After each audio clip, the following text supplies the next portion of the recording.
नमस्कार। दोपहर के 3 बज रहे हैं। आप सबका स्वागत है न्यूज़ 18 इंडिया में। आपके साथ मैं हूं नेहा पंत।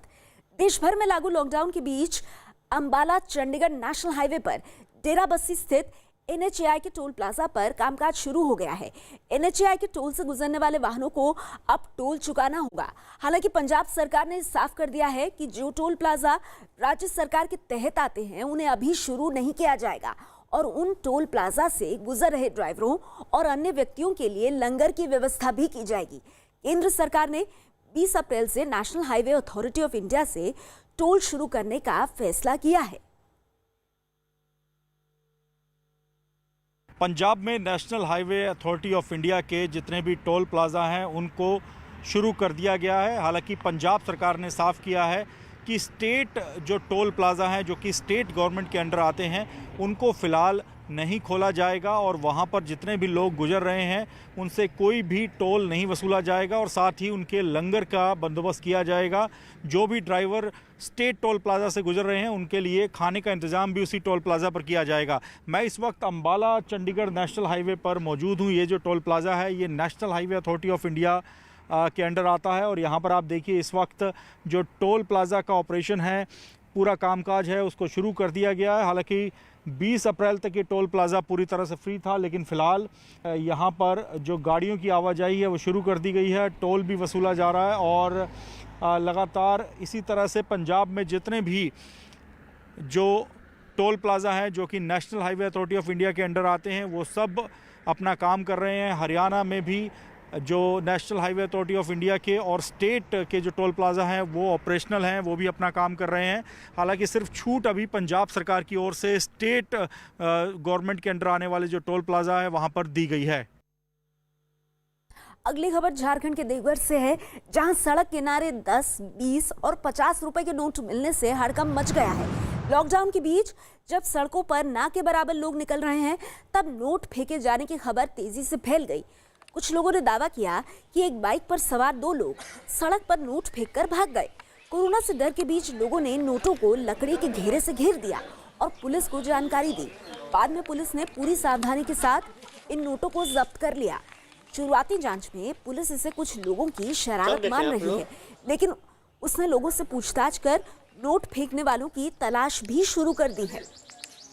तो तस्वीरें आप देख रहे हैं झारखंड के देवघर में 50, 100 रुपए के नोट इस तरह से फेंके हुए मिले, जिसके बाद लोगों में दहशत फैल गई। झारखंड में सड़क पर पड़े मिले नोट और अब इन नोटों को जब्त करके पुलिस जिन लोगों ने भी नोट फेंके हैं उनकी तलाश में जुट गई है।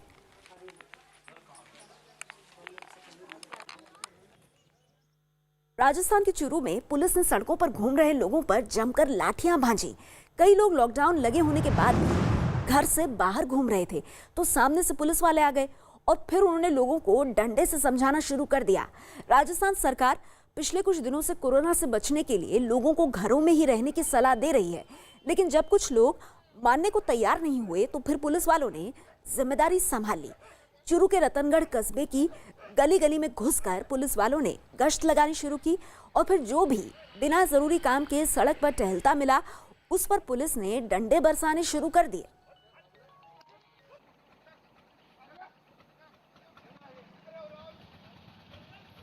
बिहार के रक्सौल में कोरोना वायरस पर जागरूकता फैलाने के लिए जागरूक करने के लिए शहर की एक संस्था ने एक छोटे से नाटक का आयोजन किया। इस नाटक में यमराज और कोरोना वायरस के भेष में गली गली में घूमते कलाकारों ने लोगों को घर में रहने का संदेश दिया। नाटक का आयोजन कर कलाकारों ने दिलचस्प अंदाज में लोगों से कोरोना वायरस से बचने की अपील की।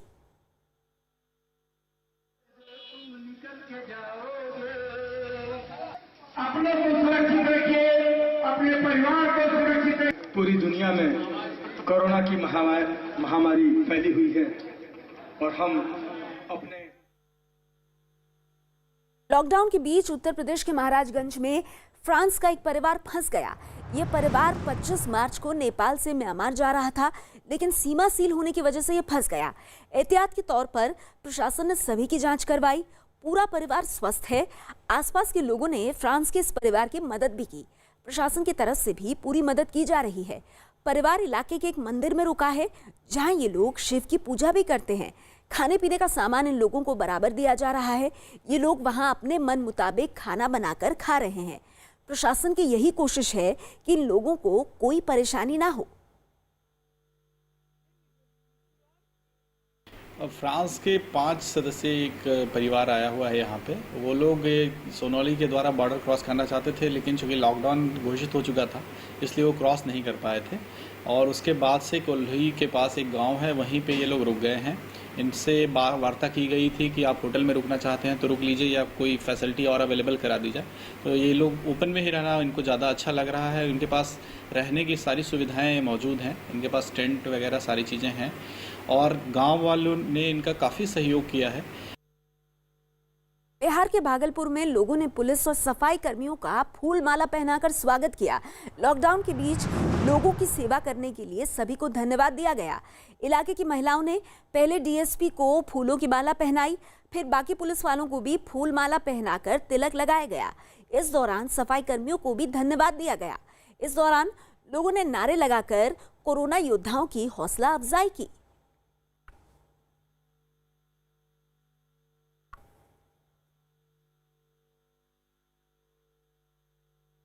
लॉकडाउन के बीच उत्तर प्रदेश के हापुड़ में एक पुलिसकर्मी ने वीडियो कॉल के जरिए शादी की।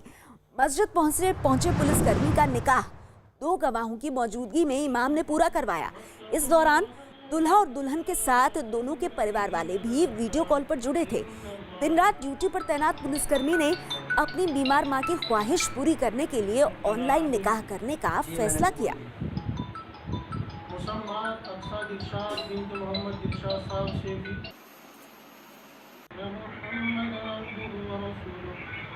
परिवार ने मेरा निकाह मार्च महीने में ही तय कर दिया था कि अप्रैल में आपके 11 अप्रैल को शादी होनी है, किंतु लॉकडाउन की वजह से वो स्थगित करना पड़ा। लेकिन मेरी मदर जो कि 1 वर्ष पूर्व से हार्ट की पेशेंट है और उनकी स्थिति थोड़ी नाजुक चल रही है, तो उनकी इच्छा थी कि उनके सामने ही मेरा निकाह और शादी हो जाए। तो इसीलिए हमने एक जूम ऐप है जिसके लिए हमने सब लोगों को आमंत्रित किया था, इनविटेशन भेजा था। में जुटे पुलिस वालों और सफाई कर्मियों पर फूल बरसाकर उनका सम्मान किया गया। लॉकडाउन के दौरान गश्त पर निकले पुलिस वालों पर सड़क के किनारे खड़े बीजेपी कार्यकर्ताओं ने फूल बरसाए और उन्हें माला पहनाई। मौके पर मौजूद लोगों ने पुलिस वालों और सफाई कर्मियों को कोरोना से जारी इस लड़ाई में योद्धा बताया। इस सम्मान समारोह के दौरान मास्क, सैनिटाइजर और लंच के पैकेट भी बांटे गए। ऐसे सभी अपने कर्मचारियों का, अधिकारियों का आज हमारे नगर मंडल के तरफ से अपने चौक बाजार के चौराहे पर सबको पुष्प वर्षा करके उनके मंगल कामना के लिए हम लोगों ने। लॉकडाउन के बीच एक लड़का मुंबई से ओडिशा के जाजपुर साइकिल से पहुंच गया। मुंबई से जाजपुर जाने में महेश जीना नाम के लड़के को 7 दिन लग गए, लेकिन गांव पहुंचते ही इस लड़के को होम क्वारंटीन कर दिया गया, जहां वो 14 दिन होम क्वारंटीन में ही रहेगा। हालांकि शुरुआती चेकअप में उसके अंदर कोरोना के कोई लक्षण नहीं मिले हैं। 7 दिन में लड़का अपने घर पहुंच गया और लड़के को ओडिशा के जाजपुर पहुंचने के बाद क्वारंटीन किया गया है।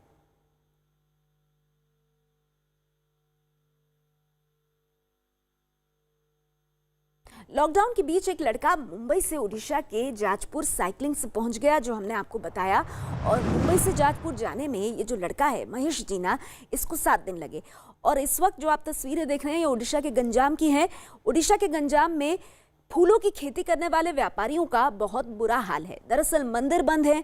इसके साथ ही हम आपको बता दें कि कहीं भी शादियां नहीं हो रही हैं और इस वजह से जो लोग फूलों का कारोबार कर रहे हैं वो लोग इस वक्त काफ़ी परेशान हैं, क्योंकि एक दिन में उनको तकरीबन 10,000 का नुकसान हो रहा है। गंजाम में फूलों की खेती करने वाले किसानों को लॉकडाउन की वजह से नुकसान झेलना पड़ रहा है।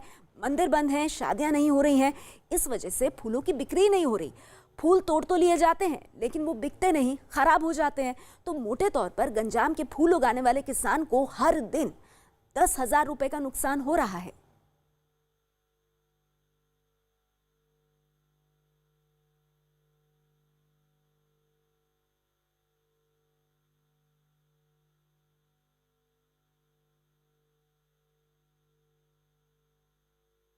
अगली खबर उत्तराखंड के पिथौरागढ़ से है। नेपाल के मजदूर बड़ी संख्या में वहां फंस गए हैं, जिन्हें राहत कैंपों में ठहराया गया है। आसपास के लोग मजदूरों का गाना सुनाकर मनोरंजन कर रहे हैं।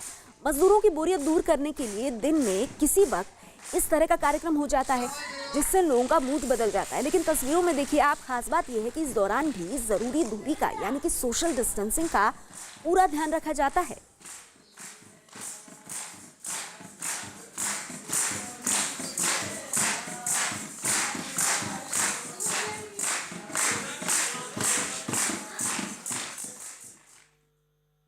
मध्य प्रदेश के बड़वानी में मंडी बंद होने की वजह से प्याज के किसानों को नुकसान हो रहा है। वक्त पर फसल नहीं कटने की वजह से प्याज खराब हो रहा है। प्याज स्टोर करने का भी इंतजाम नहीं होने से किसानों के सामने मुसीबत है। ऊपर से जहां खेतों पर फसल तैयार खड़ी है वहां भी बारिश और ओले पड़ने का डर सता रहा है। मध्य प्रदेश के बड़वानी की आप ये तस्वीरें देख रहे हैं। इस किसान के हाथ में सड़े हुए प्याज आपने देखे तो प्याज की फसल खराब हो रही है जिससे लोग चिंतित हैं। ना तो मंडियाँ चालू है और ना किसानों को कट्टे मिल रहे हैं। ऐसे में परिस्थिति एक होने को है कि मतलब अपने खेतों में ही प्याज खुले धूप छाँव में पड़ी हुई है और पानी का मौसम भी चल रहा है। ऐसे देखते हुए किसानों की प्याज अपने खेतों में ही खराब होने लगी है। आने वाले समय में फिर किसानों की प्याज सड़ जाएगी तो 150 रुपये किलो बिकेगी। फिर उत्तर प्रदेश के पीलीभीत में एक पुलिस वाले ने कोरोना वायरस का भेष बनाकर लोगों को जागरूक किया। इस दौरान पुलिस वाले ने बिना वजह के घर से बाहर निकलने वालों को चेताया ताकि लोगों में कोरोना वायरस का डर पैदा हो और लोग अपने घरों में ही रहें।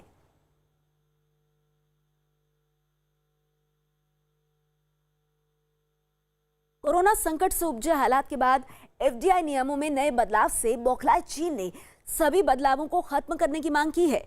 चीन ने बदलावों को भेदभावपूर्ण करार दिया है। चीन ने भारत से निवेश के मुद्दे पर सभी देशों से एक जैसा बर्ताव करने की मांग की है। दरअसल केंद्र सरकार ने कोरोना से उपजे हालात के बाद भारतीय कंपनियों के विदेशी अधिग्रहण के नियम और एफडीआई के नियम में बदलाव किया था। नए नियम के मुताबिक सरकार की मंजूरी के बिना भारत की सीमा से लगे देश की कोई भी कंपनी ना तो भारतीय कंपनी का अधिग्रहण कर सकती है और ना ही विदेशी निवेश कर सकती है। और अब इस नियम पर चीन ने आपत्ति जताई है। हमारे साथ इसी खबर पर संवाददाता नीरज कुमार जुड़ गए हैं। नीरज, ये बताइए चीन क्यों इतना बौखला गया है? देखिए, चीन इसलिए बौखलाया हुआ है कि भारत से चीन की सीमा लगती है और जो बदलाव किए गए हैं चीन को ऐसा लगता है कि इससे चीनी कंपनियों को दिक्कत होगी भारत में अपने व्यापार को बढ़ाने में, व्यापार को और स्थापित करने में। और ऐसे दौर में जब पूरी दुनिया कोरोना महामारी के संकट के दौर से गुजर रही है और ये फैसला चीन के खिलाफ है, ये चीन का मानना है। और इसलिए चीन ने भारत से उम्मीद जताई है कि इस फैसले को वापस लिया जाएगा जो नई नीति में बदलाव किया गया है। तो देखना होगा कि अब भारत सरकार की तरफ से या विदेश मंत्रालय की तरफ से इस पर कोई प्रतिक्रिया आती है कि नहीं। लेकिन चीन में भारतीय दूतावास की तरफ से ये बयान जारी किया गया और कहा गया है कि नीरज, एक बार हमारे दर्शकों की जानकारी के लिए जरा संक्षेप में बताइए कि कोरोना के संकट के दौरान भारत सरकार ने एफडीआई के नियमों में क्या बदलाव किया है जिसकी वजह से चीन परेशान हो गया है? देखिए, पड़ोसी देश जो हैं जिनसे भारत की सीमा लगती है, जमीनी सीमा लगती है, उनको लेकर व्यापार में कुछ तकनीकी बदलाव किए गए हैं जिससे भारत जो पड़ोसी देशों की कंपनियां हैं उन्हें भारत में निवेश करने में थोड़ा सा और प्रक्रिया से गुजरना होगा जो चीन की कंपनियों के हित में नहीं है, ऐसा चीन का मानना है। और उन्हीं बदलावों का विरोध किया है चीन ने और आपत्ति दर्ज कराई और ये कहना है कि नीरज, हमें अहम जानकारी देते हुए कि एफडीआई में बदलाव खत्म करने की मांग की है चीन ने। चंडीगढ़ को कंटेनमेंट जोन घोषित किए जाने के बाद चंडीगढ़ पुलिस ने सख्ती बरतते हुए पेट्रोलिंग तेज कर दी है। चंडीगढ़ और पंजाब के बॉर्डर को अंबाला चंडीगढ़ नेशनल हाईवे पर सील कर दिया गया है और चंडीगढ़ आने वाले हर शख्स की थर्मल स्क्रीनिंग की जा रही है।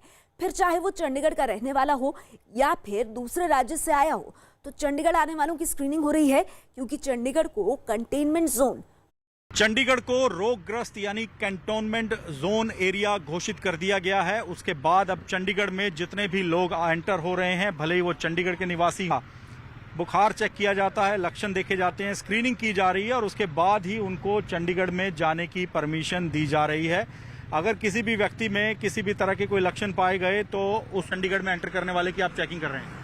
ये हमारे पास थर्मल स्कैनर्स आए हैं हर एक आउटर नाके पे, तो उसमें हमें बस बेसिकली देखना है कि नॉर्मल टेम्परेचर होना चाहिए और उसके अकॉर्डिंगली फिर आगे हम देखेंगे कि उनका कैसे करना है। नहीं, ये कहा जा रहा है कि जो लोग सस्पेक्ट लगेंगे आपको कि वो कोरोना पॉजिटिव हो सकते हैं या उनमें कोई सिम्टम्स हैं तो उनको 14 डेज के लिए आप लोग क्वारंटाइन कर देंगे?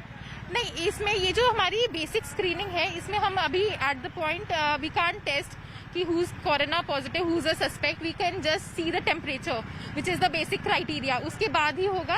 And anyone coming outside from to Chandigarh, the person has to stay quarantine for 14 days as per the rule. Uttar Pradesh police वालों ने इन लोगों को कोरोना से बचने के लिए घर में ही रहने की नसीहत देकर वापस भेज दिया. तो तस्वीरें आप देख रहे हैं उत्तर प्रदेश के कानपुर की. बड़ी दिलचस्प तस्वीरें हैं. सड़क पर ये लोग जो योग कर रहे हैं, ये अपनी खुशी से नहीं कर रहे हैं. दरअसल थे, पुलिस ने इनको पकड़ा और फिर इनको योग करने को कहा. लॉकडाउन तोड़ने की सजा उत्तर प्रदेश के कानपुर में पुलिस ने दी योग.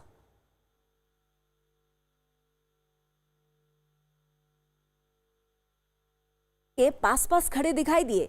जरूरी दूरी का भी बैंक के बाहर कोई ख्याल नहीं रख रहा था. बैंक का एक कर्मचारी लोगों को टोकन बांटता हुआ भी नजर आया.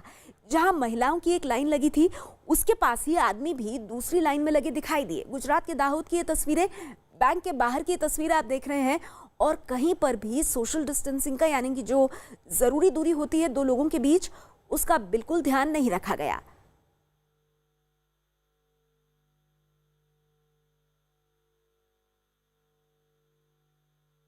सूरत में लॉकडाउन पर पुलिस ने सख्ती दिखानी शुरू कर दी है.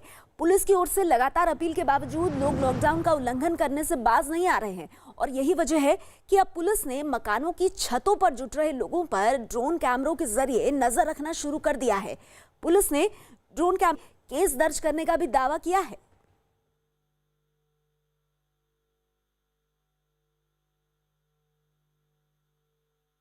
जिससे किसानों को खाद नहीं मिल पा रही थी. सरकार से छूट मिलते ही किसान बड़ी तादाद में खाद लेने के लिए पहुंच गए. नतीजा ये हुआ कि वहां नियमों का बिल्कुल ध्यान नहीं रखा गया. कोरोना के खतरे से भी किसान अनजान ही नजर आए. तो गुजरात के बनासकांठा की आप ये तस्वीरें देख रहे हैं. खाद लेने के लिए किसान उमड़े थे और ऐसा लगा ही नहीं कि कोरोना वायरस को लेकर के इन किसानों में कोई डर है. लंबी लाइन तो आपको दिखेगी ही, लेकिन कहीं भी आपको लोगों के बीच जरूरी दूरी नहीं दिखाई देगी. और यही सबसे बड़ी चिंता का विषय है, ये देखते हुए कि गुजरात में वैसे ही कोरोना वायरस के नए मामले हर दिन सामने आ रहे हैं.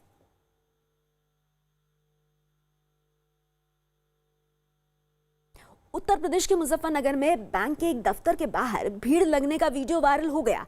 ये तस्वीर 2-3 दिन पुरानी बताई जा रही है, जब जनधन खाते वाले लोग बैंक ऑफ बड़ौदा की एक शाखा से अपना पैसा निकालने पहुंच गए. इन लोगों को किसी ने दरअसल गलत जानकारी दे दी कि उनके खाते में डाले गए 500 रुपए वापस निकाले जा सकते हैं.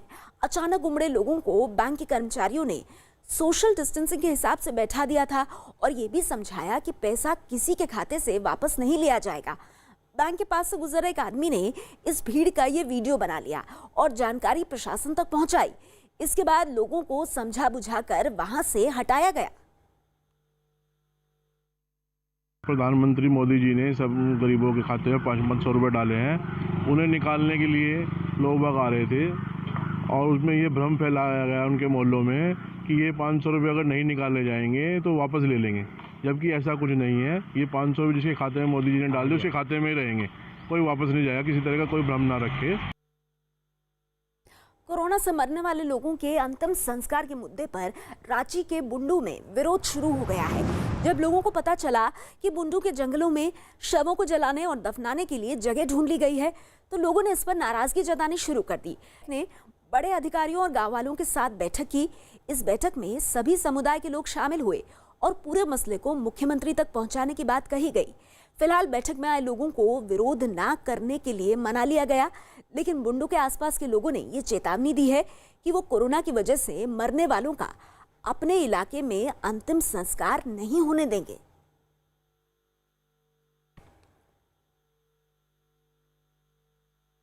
कोरोना से जारी जंग के बीच गुजरात पुलिस के एक जवान के घर कल ही बच्चा हुआ और आज वो अपनी ड्यूटी पर आ गए. कल ही पिता बने गुजरात पुलिस के इस जवान का नाम दीपक देसाई है और लॉकडाउन के दौरान उन्हें लोगों की आवाजाही रोकने के लिए सड़क पर तैनात किया गया है.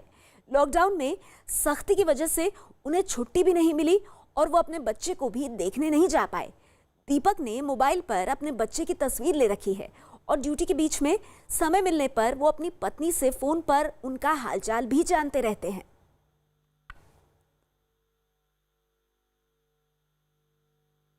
पटना के दानापुर में प्रशासन ने गरीबों और राहगीरों को खाना खिलाने का इंतजाम किया है। दानापुर एक रसोई चलाई जा रही है जिसमें रोज 200 से ज्यादा लोगों के लिए खाना तैयार किया जा रहा है।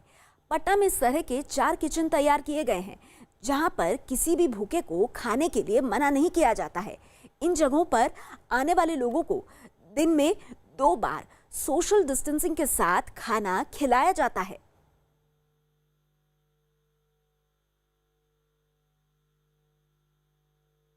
उत्तर प्रदेश के कानपुर में लॉकडाउन के बीच बाहर घूम रहे एक बाइक वाले को पुलिस ने रोक लिया और उससे घर से बाहर निकलने की वजह पूछी, जिस पर उसने दवाई लेने के लिए जाने का बहाना बनाया। लेकिन पुलिस वाले ने उसे डंडा मार दिया, जिसके बाद वो निकल गया और फिर वहां से निकल रहे 2 गाड़ी वालों को पुलिस ने रोककर उठक बैठक लगवाई। पुलिस की दरअसल ये कोशिश है कि लॉकडाउन का सख्ती से पालन कराया जाए और उसी क्रम में कानपुर की पुलिस खासी सख्त होती हुई।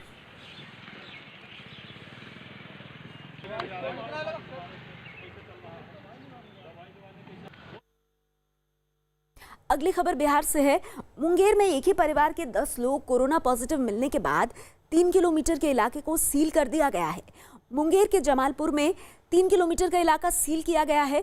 तबलीगी जमात का एक बुजुर्ग कोरोना पॉजिटिव पाया गया, जिसके बाद उसके परिवार का टेस्ट किया गया तो 9 और लोग कोरोना पॉजिटिव सामने आए, जिसके बाद एहतियात के तौर पर 3 किलोमीटर के इलाके को पूरी तरह से सील कर दिया गया है।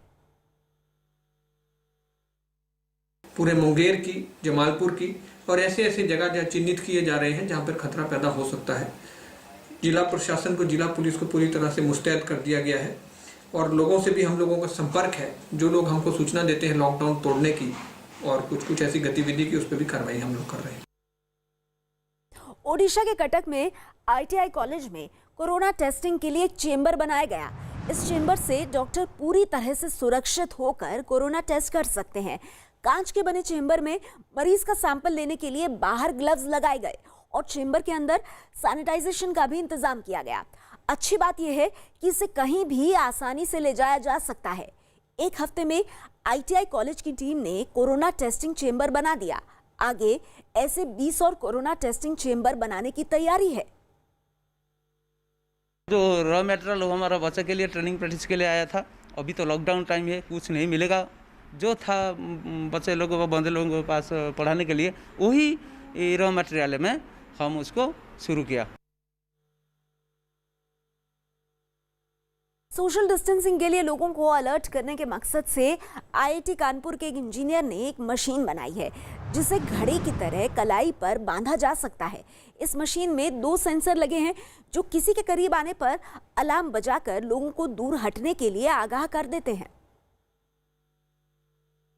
जब भी कोई बंदा इस सेंसर के सामने 1 से 1.5 मीटर के दायरे में आएगा तो ये डिवाइस उसे बाय बजर के माध्यम से, आवाज़ के माध्यम से और लाइट के माध्यम से अलर्ट करेगा कि वो पास में आ गया है। तो अगर कोई ये डिवाइस अपने साथ रखता है तो वो सामने वाले बंदे को अलर्ट कर सकता है कि आप हमारे काफ़ी करीब आ गए हैं, या तो आप पीछे हट जाएं या हम पीछे हट जाएं। दूसरी तरह इस डिवाइस का उपयोग हम जहाँ पर राशन की दुकानें हैं या मेडिकल दवाइयाँ जहाँ पर बढ़ रही हैं, जहाँ पर लाइन लग रही हैं, वहाँ पर हम लगा सकते हैं ताकि सामने वाले जो भी युवक या युवती खड़ी हैं उनको अलार्म के माध्यम से, आवाज़ के माध्यम से पता चलता रहे कि वो सोशल डिस्टेंसिंग का पालन कर रहे हैं या नहीं कर रहे हैं। यूपी के बरेली में पुलिस ने लॉकडाउन का और सख्ती से पालन करवाना शुरू कर दिया है। पुलिस ने बिना वजह घर से निकलने वालों पर डंडा चलाया। ऐसे लोग पुलिस के हत्थे चढ़ने पर बहानेबाजी करते हुए भी दिखाई दिए। बरेली में बिना मास्क घर से निकलने पर मुकदमा दर्ज किया जा रहा है। कई थानों में मास्क नहीं पहनने पर मुकदमे दर्ज किए गए हैं।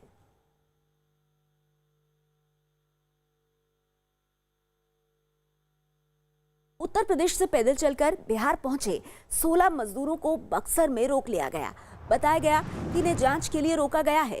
14 मजदूर जौनपुर और 2 लखनऊ से बिहार पहुंचे हैं, जिन्होंने आरोप लगाया है कि खाने के लिए कुछ नहीं मिल रहा था, जिस वजह से वो लोग घर लौट आए। ये भी बताया कि 5 से 6 दिन चलकर ये लोग उत्तर प्रदेश से बिहार पहुंचे हैं।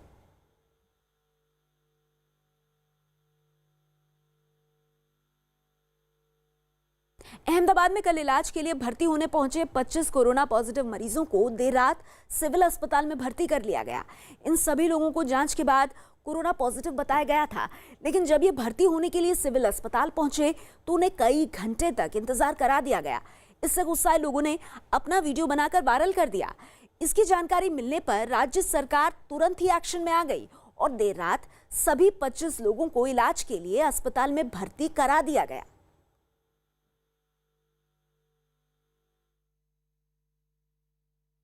केस निकालने वाला सिर्फ एक ही बंदा है, वो भी इतनी बदतमीजी से बात करता है सबसे। वो बोलता है कि लाइन में खड़े रहो, बार बार बोलता है लाइन में खड़े रहो। 50 आदमी की जगह पर वो एक ही इंसान काम कर रहा है। यहाँ पे इतने सारे केसेस आ रहे हैं सर, और दर्ज करने वाला सिर्फ एक ही बंदा है। यहाँ पे बूढ़े बच्चे सब लोग हैं और यहाँ पे कोई रेस्पॉन्स ठीक से नहीं दे रहा है और साथ में बदतमीजी से बात कर रहा है। आंध्र प्रदेश के गुंटूर में पुलिस के खिलाफ प्रदर्शन करने के लिए लोग सड़क पर उतर आए। इन लोगों ने आरोप लगाया कि पुलिस की पिटाई की वजह से एक आदमी की मौत हो गई। इस आदमी के परिवार वालों का दावा है कि वो जरूरी सामान लेने के लिए घर से निकला था, लेकिन पुलिस की पिटाई की वजह से उसकी मौत हो गई। उधर पुलिस पिटाई के आरोपों से इनकार कर रही है, लेकिन सरकार ने तनाव बढ़ता देखकर इस मामले से जुड़े एक सब इंस्पेक्टर को सस्पेंड कर दिया है।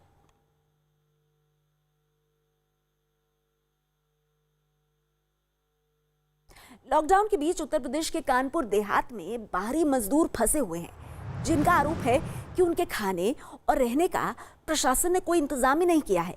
किराए के मकान में ये मजदूर बड़ी तादाद में रह रहे हैं, जहां वो एक दूसरे से जरूरी दूरी तक नहीं रख पाते।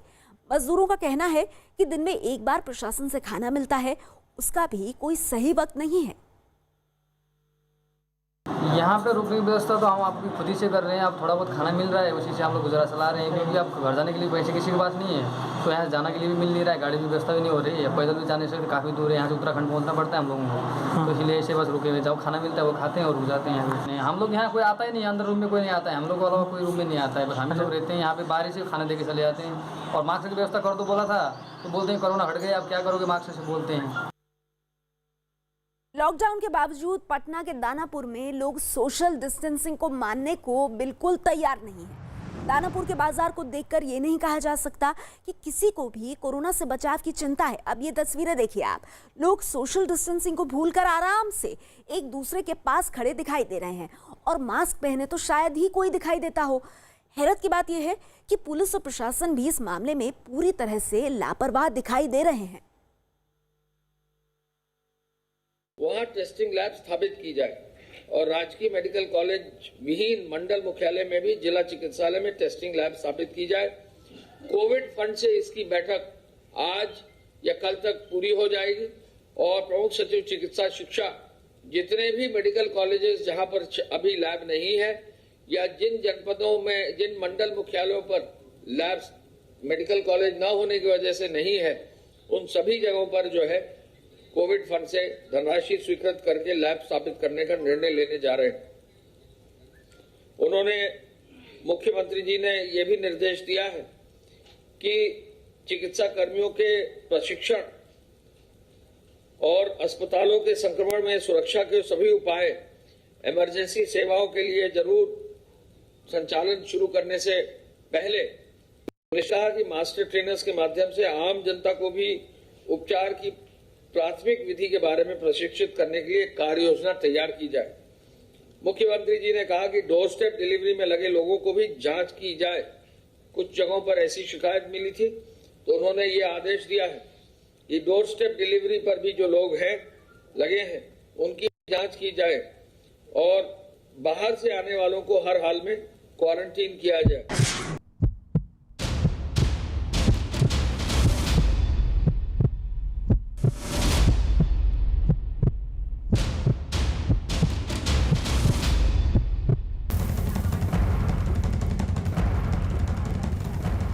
वक्त की बड़ी खबर, लंदन हाईकोर्ट से विजय माल्या को बड़ा झटका लगा है। विजय माल्या की प्रत्यर्पण के खिलाफ याचिका को लंदन हाईकोर्ट ने खारिज कर दिया है। आपको बता दें, भारत में करोड़ों के घोटाले का आरोप लगा है विजय माल्या पर। भारत ने प्रत्यर्पण की मांग की। सबके बीच लंदन हाईकोर्ट का दरवाजा विजय माल्या ने खटखटाया था और प्रत्यर्पण के खिलाफ याचिका दाखिल की थी। उस याचिका को लंदन हाईकोर्ट ने खारिज कर दिया है। तो विजय माल्या को यह बड़ा झटका, लंदन हाईकोर्ट से विजय माल्या की याचिका को खारिज कर दिया है। विजय माल्या ने याचिका दाखिल दाखिल करते हुए लंदन हाई कोर्ट से मांग की थी कि प्रत्यर्पण के मामले में राहत दी जाए, लेकिन ये बड़ा झटका, विजय माल्या को याचिका खारिज कर दी गई है लंदन हाई कोर्ट की तरफ से। अगली खबर महाराष्ट्र के पालघर से, जहां 2 साधुओं समेत 3 लोगों की हत्या पर सियासी घमासान तेज हो गया है। हत्याकांड पर मचे घमासान के बीच महाराष्ट्र के मुख्यमंत्री उद्धव ठाकरे ने इस मामले में कार्रवाई करते हुए 100 से ज्यादा लोगों को गिरफ्तार किए जाने का दावा किया और साफ कर दिया कि किसी भी दोषी को बख्शा नहीं जाएगा। सीएम उद्धव ने कहा कि पालघर के मामले पर उन्होंने गृह मंत्री अमित शाह और यूपी के मुख्यमंत्री योगी आदित्यनाथ से भी बात की है। मैं आपको वचन देता हूं, इसमें कोई भी सांप्रदायिक बात है नहीं। 100 से भी ज्यादा लोगों को हमने गिरफ्तार किया है, जिनको 30 अप्रैल तक पुलिस कस्टडी मिली है, पुलिस की हिरासत में है। इसमें 5 जो इनके मुखिया थे वो भी आज कस्टडी में है, और 100-150 जितने भी हो, जो भी लोग इसमें शामिल होने की संभावना है, उनकी तलाश जारी है।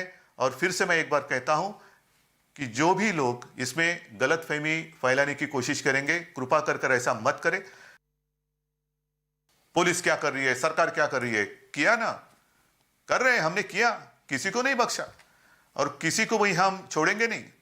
वो इसमें मैं सिर्फ कहना चाहता हूं कि जो भी लोग इसमें आग लगाने की कोशिश कर रहे हैं, आग ना लगाए। ये कोई मजहब की बात नहीं है, सिर्फ गलतफहमी जो हुई इस कारण इनकी हत्या हुई, लेकिन इसके बावजूद हम किसी को भी छोड़ने वाले नहीं। और हमारे साथ इस वक्त हमारे संवाददाता आशीष सिंह इसी खबर पर मुंबई से जुड़ गए हैं। आशीष, जिस तरह से मुख्यमंत्री उद्धव ठाकरे को सामने आना पड़ा और बहुत ही साफ शब्दों में कहना पड़ा कि ये पूरी घटना सांप्रदायिक नहीं है, इसे धर्म का रंग ना दिया जाए, इसको किस तरह से देखें? इस पूरे मामले को लेकर के महाराष्ट्र की सरकार पर, मुख्यमंत्री उद्धव ठाकरे पर कितना दबाव है? जी, इस मामले को लेकर लगातार दबाव बढ़ता शुरू हो गया था जब इस चीज़ का वीडियो, गुरुवार को ये पूरा वाकया होता है, उसके बाद रविवार को इसका वीडियो जो है वो सोशल मीडिया पर जिस तरह से चलने लगा कि साधुओं को जो है वो पीट कर मारा जा रहा है। पालघर का इलाका है, वहाँ पर लोग जो है पुलिस की मौजूदगी में उसे पीट कर मार रहे हैं। पुलिस जो है वो कार्रवाई करने से बचते हुए जो है वहाँ से भाग रही है। ये सारे वीडियोज आने के बाद कहीं ना कहीं लोगों का आक्रोश जो है वो उमड़ पड़ा था कि साधुओं जो हैं वो महाराष्ट्र में सुरक्षित नहीं है और साधुओं पर खुलेआम जो है वो हमला किया जा रहा है। हालांकि इस मामले में पुलिस ने पहले ही कार्रवाई करते हुए 101 जो आरोपी हैं उन्हें गिरफ्तार किया था, जिसमें से 9 माइनर्स हैं। लेकिन मामले ने जो है वो तूल पकड़ना तब शुरू किया जब इसके ऊपर सियासी बयानबाजियां शुरू हुई, राजनीतिक रंग दिया जाने लगा, जिसके बाद खुद गृह मंत्री अनिल देशमुख ने सामने आकर कहा था कि मामला जो है वो मॉब लिंचिंग से जुड़ा हुआ है। अफवाह फैली हुई थी पालघर में कि वहां पे बच्चा चोरी का गिरोह रात को आता है, जो बच्चों को लेकर जाता है, उनकी किडनियां जो है वो चोरी करता है और बच्चों की लाशों को फेंक देता है। और इसी वजह से जो है अफवाह के पीछे वाकया हुआ, उसे साधु और धर्म को जोड़ना सही नहीं होगा, उसके ऊपर राजनीतिकरण न किया जाए। लेकिन आशीष, आप हमारे साथ बने रहिए, मैं आपके पास आगे भी आऊंगी, आप हमारे साथ बने रहिए। मामला क्या है ये अपने दर्शकों को हम जरूर बता दें। देखिए, 16 अप्रैल को महाराष्ट्र के पालघर में क्या हुआ था ये जानिए। पुलिस के मुताबिक 2 साधु समेत 3 लोग मुंबई से सूरत जा रहे थे। बताया जा रहा है कि लॉकडाउन से बचने के लिए तीनों लोग गांव के रास्ते से जा रहे थे। इसी दौरान पालघर के पास वन विभाग की टीम ने साधुओं की गाड़ी को रोक दिया। देखते ही देखते बच्चा चोरी गिरोह की अफवाह में वहां गांव वालों की भीड़ जुट गई। भीड़ ने गाड़ी में बैठे लोगों पर हमले की कोशिश की, जिसके बाद वन विभाग की टीम तीनों को पुलिस चौकी ले गई। पुलिस के मुताबिक चौकी के बाहर 300 से ज्यादा लोगों की भीड़ जुट गई थी। इसके बाद पुलिस ने तीनों को अपनी गाड़ी में बिठाने की कोशिश की, लेकिन पुलिस की मौजूदगी में ही भीड़ ने तीनों को पीटना शुरू कर दिया। उत्साही भीड़ ने पीट कर तीनों की हत्या कर दी। आरोप है कि भीड़ ने पुलिस वालों पर भी पथराव किया। हमारे साथ आशीष बने हैं, लेकिन उससे पहले हम आपको बता दें कि पालघर में भीड़ की हिंसा मामले में महाराष्ट्र पुलिस ने बड़ी कार्रवाई की है। पालघर में पुलिस का सर्च ऑपरेशन जारी है और गांव से करीब 300 लोग अब भी फरार बताए जा रहे हैं। इस वक्त हम खड़े हैं पालघर जिले के यहाँ मोर्चा पर, जहाँ पे 2 साधुओं की और एक चालक की पीट के मौत की गई थी। आप देख सकते हैं यही जो एरिया है, यही गढ़चिंचले करके गांव है और यही गांव में जब ये फॉरेस्ट डिपार्टमेंट की चौकी है, इधर उन दोनों साधु को रोका गया था और एक चालक था। उन लोग को गाँव वाले ने चोर समझ के बहुत पीटा था। उसके बाद यहाँ फॉरेस्ट डिपार्टमेंट के एक कर्मचारी ने उनको अंदर बुलाया, इधर रखा और बाद में पुलिस वाले को बता दिया फ़ोन करके, कॉल करके। फिर बाद में जो पुलिस यहाँ पे आ गई और उन दोनों साधु को और चालक को गाड़ी में बिठाने लगी, तभी गांव वाले इधर आक्रामक हुए और उनके ऊपर लाठी से हमला किया। आप देख सकते हैं यही है जो पूरा लाठी और पत्थर गिरा है। आप देखो ये पूरे गाँव वाले थे इधर। अभी जो है इधर फिलहाल पुलिस की टीम आ रही है और टीम जो है सर्च ऑपरेशन कर रही है। करीबन 150 के ऊपर इधर पुलिस का फोर्स फोटा जो है उधर तैनात किया है। तो यही पत्थर से पहला जो हादसा हुआ था, यही पत्थर से यही रोड पे उन लोगों की पिटाई चालू थी। और ये गांव देख सकते हैं आप पीछे, यही गढ़चिंचले करके गांव है और यही इन दोनों साधुओं की और एक चालक की घटनास्थल पे मौत हो गई है। अभी भी सर्च ऑपरेशन जो है पुलिस का वो शुरू है। करीबन 101 आरोपी को इधर हिरासत में ले गया है और सबसे बड़ी बात यह है कि और 300 या 250 के ऊपर जो गांव वाले हैं वो फरार हो चुके हैं। उत्तर प्रदेश के मुख्यमंत्री योगी आदित्यनाथ ने महाराष्ट्र के पालघर में साधुओं की हत्या के मामले के आरोपियों पर कड़ी कार्रवाई की मांग की है। उन्होंने इस मामले में महाराष्ट्र के सीएम उद्धव ठाकरे से बात करने का दावा करते हुए ट्वीट किया है। वो ट्वीट हम आपको दिखाते हैं। उत्तर प्रदेश के मुख्यमंत्री योगी आदित्यनाथ ने ट्वीट करके कहा है कि महाराष्ट्र के पालघर में हुई जूना अखाड़ा के संतों स्वामी कल्पवृक्ष गिरी जी, स्वामी सुशील गिरी जी और उनके ड्राइवर नीलेश तेलगड़े जी की हत्या के संबंध में कल शाम महाराष्ट्र के मुख्यमंत्री श्री उद्धव ठाकरे जी से बात की और घटना के जिम्मेदार तत्वों के खिलाफ कठोर कार्रवाई हेतु आग्रह किया। महाराष्ट्र के माननीय मुख्यमंत्री जी द्वारा ये बताया गया कि कुछ लोग गिरफ्तार कर लिए गए हैं तथा शेष को चिन्हित कर सभी के विरुद्ध कठोर कार्रवाई की जाएगी। इस बीच कांग्रेस नेता संजय निरुपम ने भी पालघर हत्याकांड में शामिल लोगों को जल्द से जल्द सजा दिलाए जाने की मांग की है। पालघर में जिस तरीके से पिछले दिनों 2 साधु और उनके ड्राइवर की मॉब लिंचिंग की गई है, वो अपने आप में एक बहुत ही दर्दनाक घटना है। वो कहीं ना कहीं हमारे रूह को कपा देने वाली घटना है और इस घटना के लिए जो भी लोग जवाबदार हैं उनके खिलाफ सख्त कार्रवाई होनी चाहिए। महाराष्ट्र सरकार ने घोषणा की है कि उस भीड़ में जो शामिल 100 लोग थे, उन 100 लोगों के खिलाफ या 101 लोगों के खिलाफ एक मुकदमा दर्ज किया गया है। लेकिन निश्चित तौर पर यह हत्या का मामला है, यह एक नरसंहार है, यह एक जघन्य हत्याकांड है। अखिल भारतीय अखाड़ा परिषद ने भी महाराष्ट्र के पालघर में हुई वारदात के दोषियों को फांसी दिए जाने की मांग की है और लॉकडाउन के बाद महाराष्ट्र सरकार के खिलाफ आंदोलन का ऐलान कर दिया है। निर्णय अभी चूंकि लॉकडाउन के कारण बैठक नहीं कर पा रहे हैं हम लोग। जैसे लॉकडाउन खत्म होगा, हमारी बात महामंत्री से हुई है, सभी पदाधिकारियों से हुई है, सब उत्तेजित हैं। 3 तारीख के बाद हम लोग प्रयास करेंगे कि सबको एक साथ ले करके महाराष्ट्र सरकार को घेरेंगे, कूच करेंगे और कार्रवाई की मांग करेंगे। नहीं तो जबरदस्त वहां आंदोलन करेंगे, सरकार के खिलाफ आंदोलन चलाएंगे। जिस तरह से संतों को मारा गया वो तो राक्षस ही मार सकता है, आदमी नहीं मार सकता है, तो आदमी नहीं है। लॉकडाउन की वजह से अगरतला में फंसे राजस्थान के एक मजदूर ने अपने बेटे का नाम लॉकडाउन रख दिया। राजस्थान का रहने वाला यह आदमी अपनी पत्नी के साथ रोजगार के सिलसिले में अगरतला में रहता है। ये लोग लॉकडाउन शुरू होने के बाद से ही वापस राजस्थान जाना चाहते थे, लेकिन प्रशासन ने इनके रहने और खाने का इंतजाम यही कर दिया। इतना ही नहीं, जिला प्रशासन ने लॉकडाउन की वजह से अगरतला में रुकने को मजबूर इन लोगों के मेडिकल चेकअप का भी पूरा इंतजाम किया। और जब बेटे का जन्म हुआ तो इस आदमी ने लॉकडाउन के दिनों को याद रखने के लिए अपने बेटे का नाम लॉकडाउन ही रख दिया।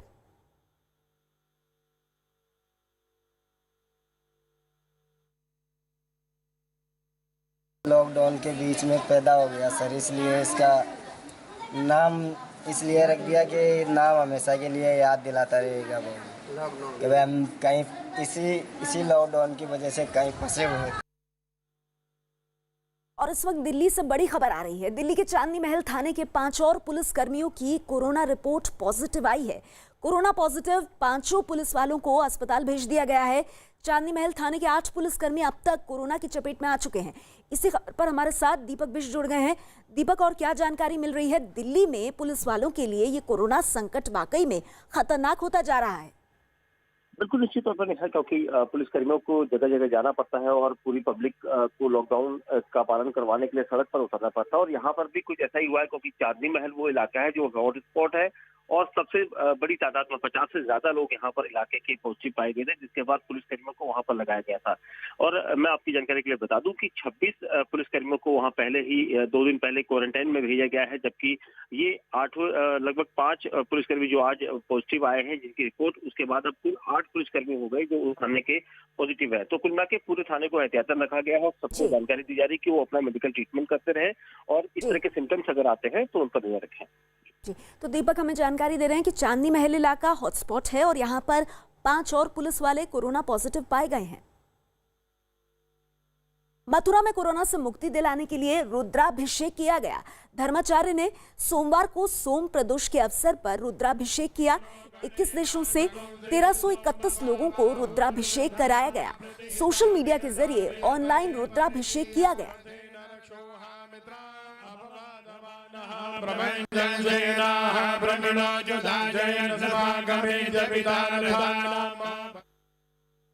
उत्तर प्रदेश के कानपुर में पुलिस ने सड़क पर ही लोगों से योग कराना शुरू कर दिया। पुलिस ने लोगों को लॉकडाउन तोड़ने के आरोप में पकड़ लिया था और सजा के तौर पर इनसे सड़क पर योग करने को कह दिया।